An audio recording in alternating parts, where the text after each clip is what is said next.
YCP MLC Anantha Babu సుపరిచితమైన పేరు. తన సొంత కారు డ్రైవర్ని చంపి డోర్ డెలివరీ చేసిన వ్యక్తికి నిన్న హైకోర్టులో వచ్చిన బెయిల్ క్యాన్సిల్ చేయడం జరిగింది. అసలు ఎలా చూడాలంటారు ఇదంతా?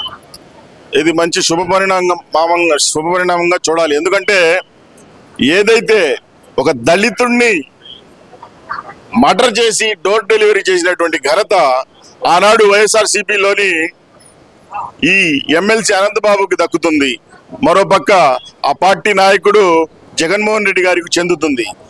ఇవాళ రాష్ట్రంలో శాంతి భద్రతలు చాలా చక్కగా ఉన్నాయి అనడానికి ఇవాళ ఉన్నటువంటి వాతావరణాన్ని మనం బేరీజ్ చేసుకోవాలి.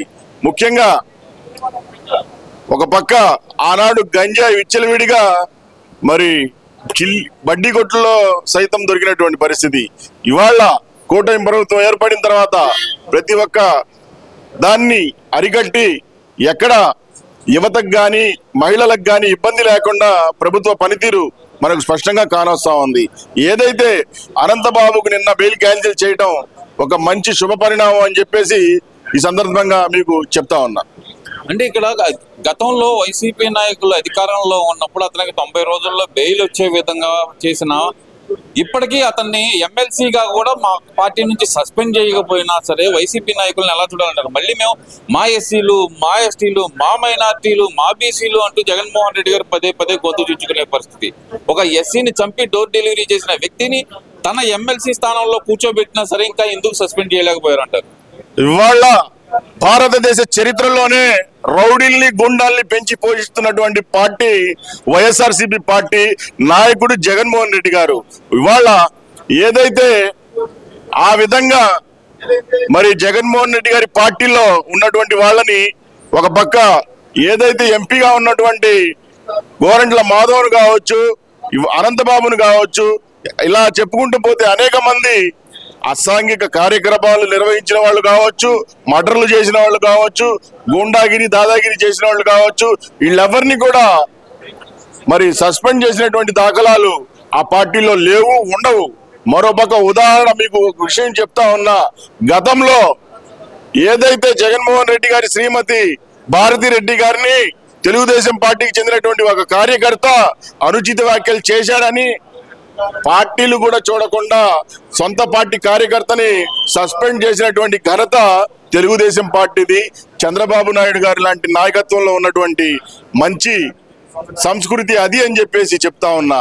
ఇంకో పక్క మనం చూసుకోవచ్చు, గతంలో 2019 నుంచి 24 దాకా ప్రతి ఒక్కళ్ళని ఒక దళిత సోదరుణ్ణి ఏదైతే మాస్క్ అడిగిన పాపాన కరోనా సమయంలో డాక్టర్ సుధాకర్ ని ఒక పిచ్చివాడిగా రూపుమాపి ఆయన్ని అంతమొదించినటువంటి పరిస్థితి. మరోపక్క ఏదైతే నంద్యాలలో మైనార్టీ కుటుంబం యావత్ కుటుంబం రైలు పట్టాలపై తనువు చాలించినటువంటి సంఘటన, ఇట్లా ఏ సంఘటన జరిగినా ప్రతి సంఘటనకి ఆనాడు వైసీపీ పార్టీకి సంబంధించినటువంటి నాయకులు మరి ఎరగమాల ఉండి చేయించినటువంటి దుస్థితి ఆ యొక్క జగన్మోహన్ రెడ్డి గారి చీకటి పరిపాలనలో మనం చూసాం. ఇవాళ పార్టీలకు అతీతంగా, కులాలకు అతీతంగా, మతాలకు అతీతంగా ఎక్కడ ఎవరు ఏ తప్పు చేసినా సరే ఎమ్మటినే శిక్షించేటువంటి నైజం ఇవాళ కూటమి ప్రభుత్వంలో స్పష్టంగా కానొస్తా ఉంది. ఏదైనా ఒక నాయకుడి యొక్క నాయకత్వ లక్షణాలను బట్టి పరిపాలన కూడా ఉంటుందనేది ఇవాళ మన కళ్ళకు కట్టినట్టుగా కానొస్తా ఉంది. మరీ ముఖ్యంగా జగన్మోహన్ రెడ్డి గారు రౌడీల్ని గుండాల్ని పోషించేటువంటి పార్టీగా భారతదేశంలోనే ఒక ఐఎస్ఐ స్టాంపు లాగా ఆయన యొక్క పార్టీకి గుండాల్ని మేపేటువంటి పార్టీ అని చెప్పి స్టాంప్ ఉందని చెప్పేసి ఈ సందర్భంగా నేను చెప్తా ఉన్నా. నవయువకుడు అంటున్న వైఎస్ జగన్మోహన్ రెడ్డి హెలికాప్టర్ ఎక్కడానికి నిచ్చెన వేసుకున్నారు. ఎలా చూడాలంటారు అసలు?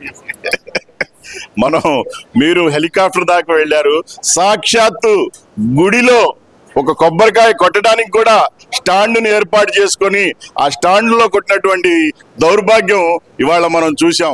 ఒకటి, ఇవాళ మనసులో భక్తి లేదు, తర్వాత సమాజంపై ముక్తి లేదు. ఇలా చూసుకుంటా పోతే ఆయన చెప్పుకోవడానికి మటుకి ఎదుటి వాళ్ళని ముసలి వాళ్ళు అంటాడు. ఆయన చేసేటటువంటివి కురవృద్ధుడి పనులు. ఇవాళ హెలికాప్టర్ పై ఎక్కడానికి నిచ్చెన ఏర్పాటు చేసుకోవడం అంటే మనం చూసాం.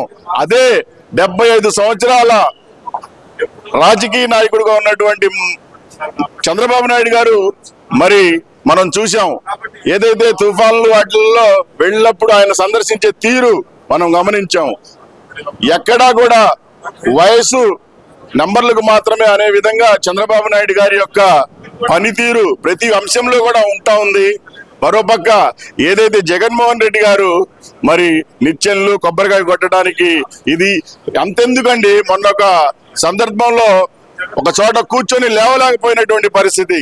ఇవాళ మరి అవినీతి సొమ్ము ఆ విధంగా మరి ఆయన వంటికి పట్టి ఆ ఒళ్ళు పని చేయకుండా చేయనిస్తుందని చెప్పేసి మనందరం భావించాలని చెప్పి ఈ సందర్భంగా చెప్తా ఉన్నా.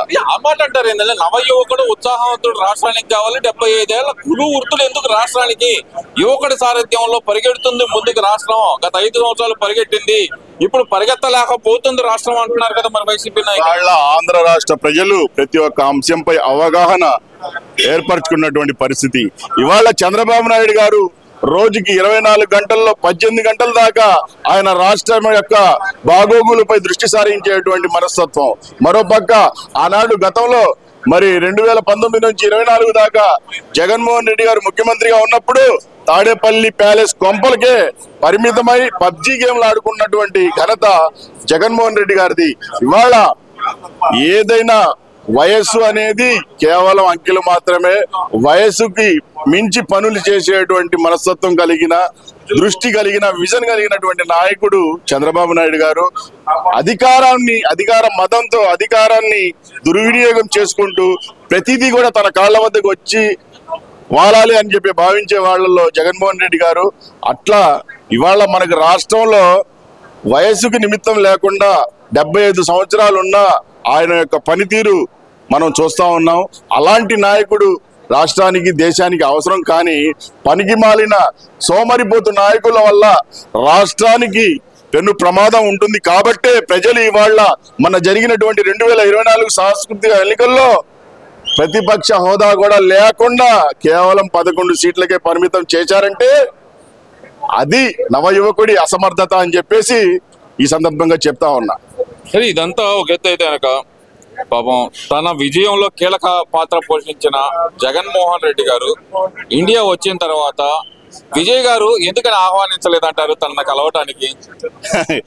ఏదైతే ఫేక్ ప్రచారాలు చేసి వడివేలు గారి యొక్క చిత్రపటాన్ని విజయ్ గారి ఎన్నికల్లో చూపిస్తే అది జగన్మోహన్ రెడ్డి గారిదే అని చెప్పేసి ఇక్కడ ఉన్నటువంటి వైసీపీ పేటిఎం బ్యాచ్ కావచ్చు, వైసీపీ సోషల్ మీడియా కావచ్చు దుష్ప్రచారాలు చేసినటువంటి పరిస్థితి మరి వారికి కూడా తెలిసి ఉండిద్ది.